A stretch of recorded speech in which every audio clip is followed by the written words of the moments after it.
So the task involved in this topic is actually as follows. So in this broader heading, that is systems of linear equations, now after that we have understood that what we are going to learn in this topic, that is all about linear equations. So the main task is to actually solve this linear equations. So what we are going to basically learn, we are going to understand that how we can actually solve these linear equations. So in order to solve these linear equations, there are actually many methods. There are, in fact, I'll be specific, there are exactly 3 methods which we are going to learn. So in order to solve linear equations, that is the broader heading, we are going to solve linear equations. So we are going to use 3 methods. This is the main task. So this is what we are going to learn in this topic. First is graphical approach through graphs.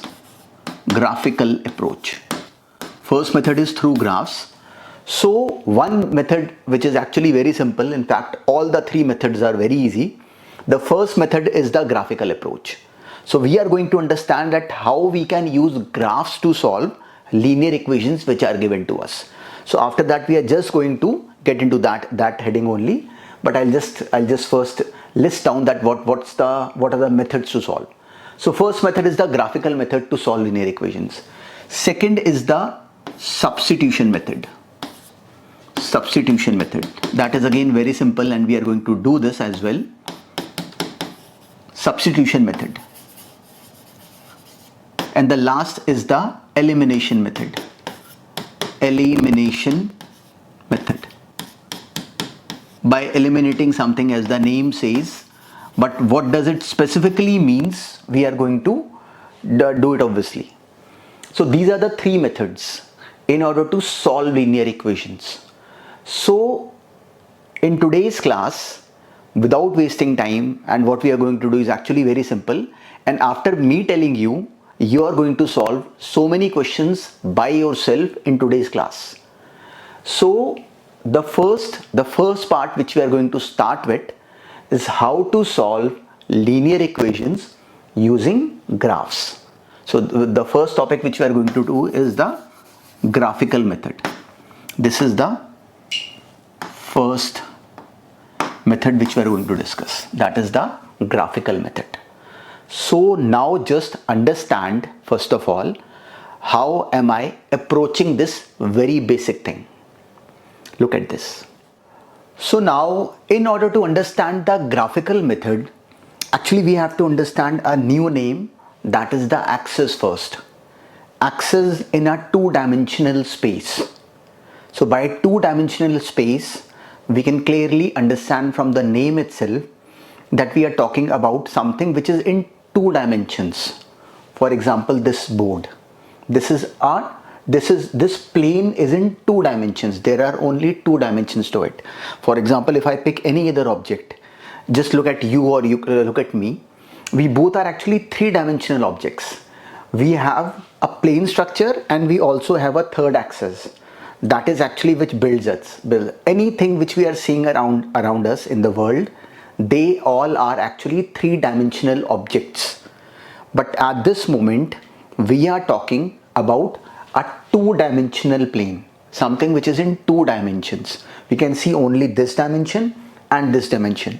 This dimension is missing. So this is a 2-dimensional space. So in order, and we have, I think, if you have already done the coordinate geometry topic, then you already know that what we are talking about. This is actually very simple. But if you haven't done, I'm just trying to fill that gap actually over here. So if we have to locate anything, or if we have to mark anything in a 2-dimensional space, we know that how do we do it? We simply divide that complete 2-dimensional space. Just imagine the complete 2-dimensional space. So in order to locate anything in the 2-dimensional space, we just draw a horizontal line and a vertical line. A horizontal number line and a vertical number line. So this horizontal number line is the x-axis, it is the x-axis, and this vertical number line is the y-axis. And the point at which these two meet is the origin. This is 0 over here and 0 vertically as well.